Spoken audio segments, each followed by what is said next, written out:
అందరికీ నమస్కారం. ప్రపంచం ఇప్పుడు ఒక కీలకమైన సంక్షోభాన్ని చూస్తోంది. అమెరికా, ఇజ్రాయెల్ కలిసి ఇరాన్ పైన యుద్ధం ప్రకటించాయి. టీవీల్లో, సోషల్ మీడియాలో అనేక వాదనలు వినిపిస్తూ ఉన్నాయి. ప్రపంచానికి ఇరాన్ నుంచి న్యూక్లియర్ ముప్పు పొంచి ఉందని, ఇరాన్లో ప్రజాస్వామ్య పరిరక్షణ, ప్రజాస్వామ్య రక్షణ కోసం అమెరికా ఇదంతా చేస్తోందని, ఇరాన్లో ఉగ్రవాదాన్ని నియంత్రించే దానికోసం అమెరికా ఈ దాడులు చేస్తోందని బయట చర్చలు వినిపిస్తూ ఉన్నాయి. ఇవన్నీ నిజమేనా, లేక వేరే ఎజెండా ఏదైనా ఉందా? ఈ వీడియోలో మనం అర్థం చేసుకుందాం. సరైనటువంటి ఒక సోషలిస్ట్ దృక్పథంతో సామ్రాజ్యవాద చట్టాన్ని అర్థం చేసుకునే ప్రయత్నం చేద్దాం. అసలు ఏం జరిగింది? 2023లో గాజా యుద్ధం మొదలైంది. అక్కడి నుండి ఇరాన్, ఇజ్రాయెల్ ఉద్రిక్తతలు పెరిగాయి. జూన్ 2025లో ఇరాన్ పై ఇజ్రాయెల్ మొదటిసారిగా నేరుగా దాడి చేసింది. ఇది 12 రోజుల యుద్ధంగా దీన్ని పిలువబడుతూ ఉంది. ప్రధానంగా అణు కేంద్రాలు, మిలిటరీ స్థావరాలని టార్గెట్ చేస్తూ ఇజ్రాయెల్ ఇరాన్ పైన దాడులు చేసింది. అమెరికా కూడా ఇరాన్ యొక్క భూగర్భ న్యూక్లియర్ సైట్లపై దాడులు చేసింది, బాంబులు వేసింది. తాత్కాలిక కాల్పుల విరమణ కొంతకాలానికి జరిగింది. తిరిగి ఫిబ్రవరి 28, 2026న ఆపరేషన్ ఎపిక్ ఫ్యూరీ పేరుతో అమెరికా, ఇజ్రాయెల్ మళ్ళీ ఇరాన్ పైన సంయుక్త దాడి ప్రారంభించాయి. కేవలం 12 గంటల్లో సుమారుగా 900కు పైగా స్ట్రైకులు చేశారు. ఈసారి మొదటి స్ట్రైక్లోనే ఇరాన్ యొక్క సుప్రీం లీడర్ అయినటువంటి ఆయతుల్లా ఖొమేనీని హత్య చేశారు. ఇప్పుడు ఇరాన్ గల్ఫ్ దేశాలపైన, అమెరికా బేస్లపైన తిరిగి దాడులు చేసింది. హార్మూజ్ జలసంధిని కూడా మూసివేసింది. మొత్తం మధ్యప్రాచ్య దేశాలన్నీ కూడా అగ్నిగుండంగా మారాయి. ఇక్కడ మనం ఒకటి అర్థం చేసుకోవాల్సినటువంటి అంశం ఏంటి అని అంటే, NPT, nuclear non proliferation treaty, America, Israel చెప్పేటువంటి మొదటి కారణం ఈ యుద్ధానికి ఏంటి అని అంటే, ఇరాన్ న్యూక్లియర్ ఆయుధాలు తయారు చేస్తుందని చెప్తున్నాయి. కాబట్టి దీన్ని అర్థం చేసుకోవాలి అని అంటే ఈ ఎన్పిటి యొక్క నేపథ్యం, ఈ ఎన్పిటి యొక్క పూర్వపరాలు అర్థం చేసుకోవాలి. ఎన్పిటి అని అంటే nuclear non proliferation treaty. NPT 1968లో కుదిరినటువంటి ఒక అంతర్జాతీయ ఒప్పందం. ఎన్పిటి ఒక 3 లక్ష్యాలను తీసుకుంది. ఒకటి, అణ్వాయుధాలు లేనటువంటి దేశాలు వాటిని కొత్తగా తయారు చేయకూడదు. మళ్ళీ అణ్వాయుధాలు ఏవైతే దేశాలు కలిగి లేవో ఆ దేశాలు మళ్ళీ తిరిగి వాటిని తయారు చేయొద్దు అనేటువంటిది ఒకటి. ఇక రెండవది, అణ్వాయుధాలు ఉన్నటువంటి దేశాలు వాటిని క్రమంగా తగ్గించాలి. ఇక మూడవది, అన్ని దేశాలు కూడా శాంతియుత అవసరాల కోసం న్యూక్లియర్ ఎనర్జీ, అణుశక్తిని ఉపయోగించాలి అని చెప్పేసి 1968లో కుదిరినటువంటి అంతర్జాతీయ ఒప్పందం చెప్తుంది. ఇప్పుడు అసలు విషయం, అమెరికా ఎంత డబుల్ స్టాండర్డ్స్తో మాట్లాడుతుంది. ఇప్పుడు ఇరాన్ ఎన్పిటి సభ్య దేశం, నా దగ్గర ఎటువంటి అణుబాంబులు లేవు అని చెప్పేసి ప్రకటించింది, అంగీకరించింది. కానీ ఇంటర్నేషనల్ అటామిక్ ఎనర్జీ ఏజెన్సీ చాలా స్పష్టంగా చెప్పింది, 2026 యుద్ధం మొదలయ్యే సమయంలో ఇరాన్కు ఆర్గనైజ్డ్ న్యూక్లియర్ వెపన్స్ ప్రోగ్రామ్ ఉందని ఎటువంటి ఆధారం లేదు. ఇజ్రాయెల్ విషయంలో దాని దగ్గర సుమారుగా 90 నుండి 400 వరకు న్యూక్లియర్ వార్హెడ్స్ ఉన్నాయని విస్తృతంగా ప్రపంచం చర్చిస్తుంది. కానీ ఆ దేశం ఎన్పిటి ఒప్పందాన్ని నిరాకరిస్తుంది. ఎన్పిటిలో ఆ ఒప్పందానికి మా దగ్గర ఎటువంటి అణ్వాయుధాలు లేవు అని చెప్పేసి ఎన్పిటితో ఒప్పందం చేసుకునే దానికోసం నిరాకరిస్తుంది. ఈ విషయంలో అమెరికా ఏమి మాట్లాడకుండా ఉంటుంది.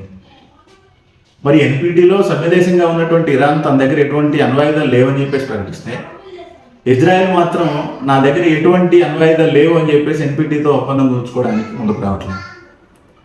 మరి దీన్ని బట్టి మనం అర్థం చేసుకోవాల్సిన అంశం ఏంటంటే, వాస్తవానికి అణ్వాయుధాలు ఏ దేశం దగ్గర ఉన్నాయి అనేటువంటిది ఇప్పుడు కీలకమైనటువంటి అంశం.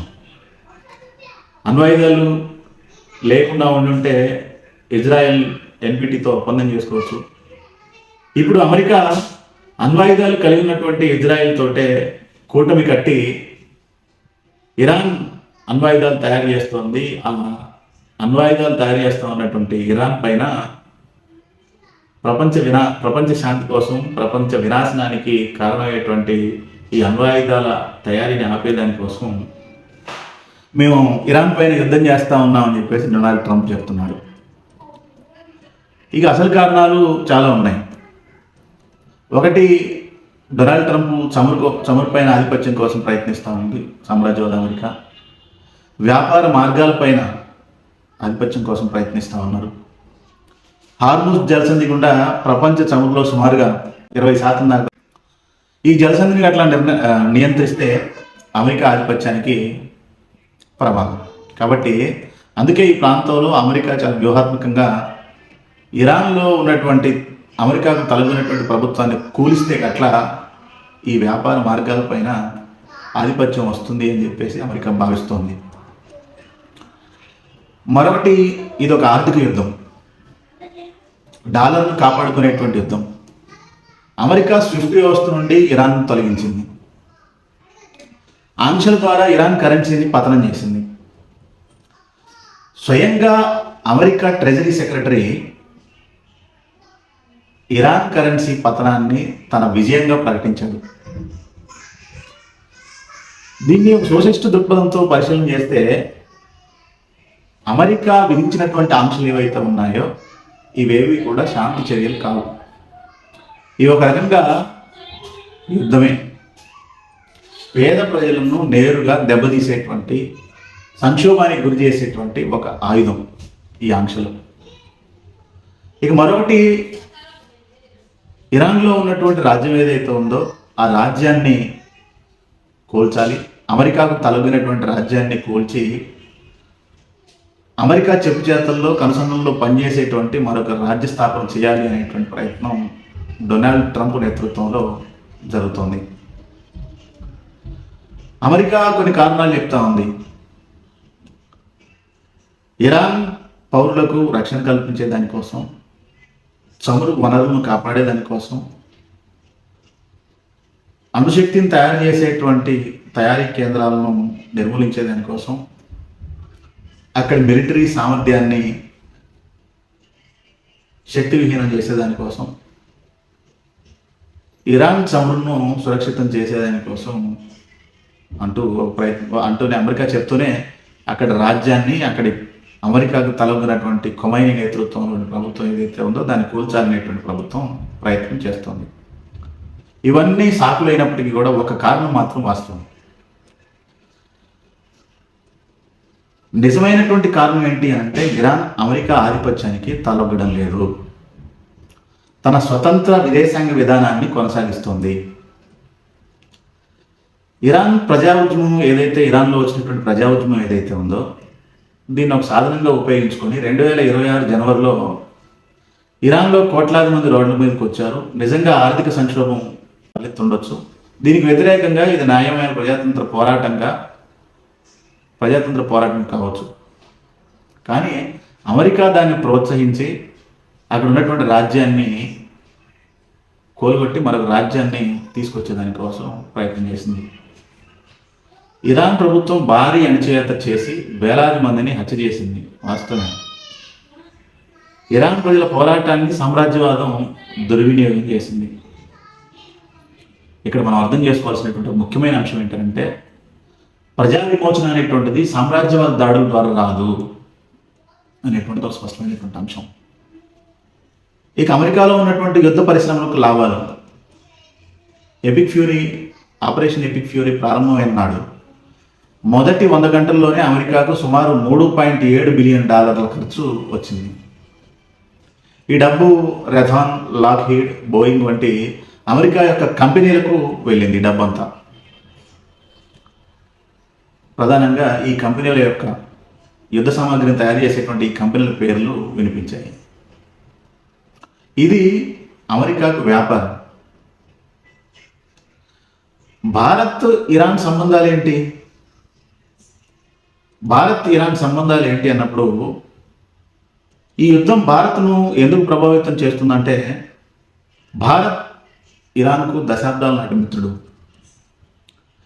మైత్రికి కొన్ని కారణాలు ఉన్నాయి. ఇరాన్కు భారత్ గల మైత్రికి గల కొన్ని కారణాలు ఉన్నాయి. చాబహార్ పోర్టు, ఇరాన్లో ఉన్న ఈ రేవ్ ఏదైతే ఉందో, ఈ రేవ్ ద్వారా భారత్ పాకిస్తాన్ దాటేటువంటి అవసరం లేకుండానే ఆఫ్ఘనిస్తాన్ దాటి మధ్య ఆసియా, యూరోప్ తోటి వర్తకం వ్యాపారం చేసేదానికోసం ఈ పోర్ట్ బాగా ఉపయోగపడుతుంది. ఇరాన్ ఈ పోర్టు నిర్మాణంలో సుమారుగా $500 మిలియన్ పెట్టుబడి పెట్టింది. ఇక రెండవది పాకిస్తాన్ వ్యతిరేక కూటమి. తాలిబాన్స్కు వ్యతిరేకంగా రెండు దేశాలు కలిసి పనిచేశాయి. కాశ్మీర్ అంశంపై ఇస్లామిక్ కాన్ఫరెన్స్లో ఇరాన్ పాకిస్తాన్ వైపు నిలబడలేదు. ఇక మూడవది చమురు. ఒకప్పుడు ఇరాన్ భారత్కు రెండవ అతిపెద్ద చమురు సరఫరాదారు. 2019లో అమెరికా ఆంక్షల వల్ల ఆగిపోయింది. ఇప్పుడు అసలు భారత వైఖరి ఏంటి? హార్ముజ్ జలసంధి మూతపడడంతో ఎల్పిజి కొరత వచ్చింది. ఇంట్లో వాడుకునేటువంటి 14.2 కిలోల బరువు ఉండేటువంటి ఒక సిలిండరు బ్లాక్లో ఈరోజు $4,000 ధర పడుతూ ఉంది. భారత్ ఒక పక్క తమ తటస్థ వైఖరి అని అంటూనే మోడీ యుద్ధం మొదలవడానికి ఒక 2 రోజుల ముందే ఇజ్రాయెల్ వెళ్ళాడు. అమెరికా ఇజ్రాయెల్ దాడులను, ఇరాన్ పైన చేస్తున్నటువంటి అమెరికా ఇజ్రాయెల్ దాడులను ఖండించలేదు. కానీ ఇరాన్ తిరిగి దాడులు చేస్తూ ఉంటే భారత పాలకవర్గం దాన్ని ఖండించింది. దీన్ని బట్టి మనం స్పష్టంగా అర్థం చేసుకోవాల్సింది ఏమిటి అని అంటే, భారత పాలకవర్గం అమెరికా సామ్రాజ్యవాదానికి తలొగ్గింది అనేటువంటి సంకేతాన్ని మనం చాలా స్పష్టంగా అర్థం చేసుకోవచ్చు. ఇక 5వ అంశం, ఇరాన్ చమురు అమ్మకాలు గతంలో డాలర్లలో చేసింది. ఇది కొంతమేరకు అమెరికాకు ఉపయోగపడేది. కానీ ఇప్పుడు తన విదేశాంగ విధానంలో భాగంగా డాలర్లో అమ్మకాలు చేయట్లేదు. అమెరికా శక్తికి పునాది ఏంటి అసలు అంటే, ప్రపంచ చమురు వ్యాపారం డాలర్లలో జరగడం. దీన్ని పెట్రో డాలర్ సిస్టమ్ అని అంటాం. ఇరాన్ ఆంక్షల తర్వాత ఈ వ్యవస్థ నుండి బయటపడింది. ఇప్పుడు ఇరాన్ పెట్రో డాలర్ వ్యవస్థలో భాగంగా లేదు. చైనాకు ఆయిల్ను యువాన్లో అమ్ముతుంది. రష్యా, టర్కీలతో ఆయా దేశాల స్థానిక కరెన్సీల్లో వ్యాపారం చేస్తుంది. భారత్తో ఒకప్పుడు రూపాయలు లావాదేవీలు జరిపింది. ఇరాన్, రష్యా, చైనా కలిసి ఒక రకంగా డీడాలరైజేషన్ వైపు అడుగులు వేస్తూ ఉన్నాయి. పెట్రో డాలర్ వ్యవస్థ అనేటువంటిది ఈ దేశం పైన, ఈ ప్రపంచంలో ఉన్న ఆధిపత్యం కోసం ప్రయత్నం చేస్తాం అనేటువంటిది అర్థం చేసుకొని ఇరాన్, రష్యా, చైనా కలిసి డీడాలరైజేషన్ వైపు అడుగులు వేస్తూ ఉన్నాయి. అంటే డాలర్ ఆధిపత్యాన్ని సవాల్ చేస్తూ ఉన్నాయి. అమెరికా దీన్ని భరించలేకపోతూ ఉంది. ఎందుకంటే డాలర్ ఆధిపత్యం పోతే అమెరికా ఆర్థిక సామ్రాజ్యవాదం కుప్పకూలిపోతుంది. అందుకే ఈ యుద్ధానికి ఇరాన్ను శిక్షించడం అనేటువంటిది ఒకటి కాదు, డాలర్ అధికారాన్ని నిలబెట్టుకోవడం అనేటువంటిది కూడా అసలు కారణాల్లో ఒకటి. పరిణామాలు ఏం జరుగుతూ ఉన్నాయి? ఇప్పటి వరకు ఇరాన్లో 1937 మంది, ఇజ్రాయెల్లో 24 మంది, అమెరికా సైనికులు 13 మంది, గల్ఫ్ దేశాల్లో 27 మంది మరణించారు. ఇరాన్ మొదటిసారిగా అన్ని గల్ఫ్ దేశాలపైన దాడి చేసింది. లెబనాన్లో మళ్ళీ యుద్ధం మొదలైంది. మొత్తం మధ్యప్రాచ్యం అస్థిరంగా ఉంది. ఇప్పుడు భారత్లో ఎల్పిజి కొరత, రూపాయి పతనం, ఇంధన ధరలు పెరగడం, ప్రపంచ చమురు ధర బ్యారెల్కు $100 దాటిపోవడం ఈ యుద్ధం కారణంగా తర్వాత పరిణామాలుగా మనం చెప్పుకోవచ్చు. ఇకపోతే ఇక్కడ చాలా స్పష్టంగా మనం అర్థం చేసుకోవాల్సింది ఏంటంటే, ఇరాన్ పాలకవర్గం ప్రజా వ్యతిరేకంగా ఉండొచ్చు, కొంత అక్కడ ఆ దేశంలో ఆ ఇరాన్ అవలంబిస్తున్నటువంటి విధానాలతో అక్కడ ప్రజల నుంచి వ్యతిరేకత రావచ్చు, అక్కడ ప్రజలను కొంత అణచివేయవచ్చు. ఇది ఇరాన్ దీన్ని మనం సమర్థించాల్సిన అవసరం ఏమీ లేదు. కానీ అమెరికా ఇజ్రాయెల్ దాడి సమర్థనీయం ఏమాత్రం కూడా కాదు. ఒక సార్వభౌమాధికార గణతంత్ర దేశం పైన అమెరికా ఇజ్రాయెల్ సంయుక్త కూటమి కలిసి చేస్తున్నటువంటి దాడి ఏమాత్రం కూడా సమంజసం కాదు. ఇక న్యూక్లియర్ ముప్పును నివారించడం అనేటువంటిది ఒక సాకు. న్యూక్లియర్ ఆయుధాలు కలిగినటువంటి ఇజ్రాయెల్తో అమెరికా దోస్తీ చేస్తూ చేరదీస్తుంది. ఎన్పిటికి సైన్ చేయనటువంటి ఆ ఒప్పందాన్ని అంగీకరించినటువంటి ఇజ్రాయెల్ పైన అమెరికా ఎటువంటి ఆంక్షలు కూడా లేవు.